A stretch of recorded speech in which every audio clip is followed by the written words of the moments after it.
আজ জগন্নাথ দেবের স্নানযাত্রা, সেই স্নানযাত্রা উপলক্ষে জগন্নাথ মন্দিরে আমি এসেছি।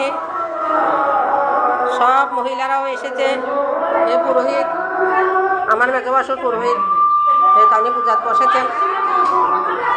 সবাই এসেছে, গ্রামের সমস্ত মহিলারা সবাই মিলে আনন্দ ফুর্তি করছি।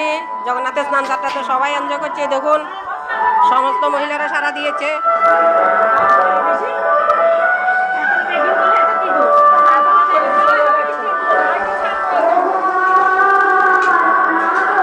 জগন্নাথ মন্দির, এটা আমাদের জগন্নাথ মন্দির।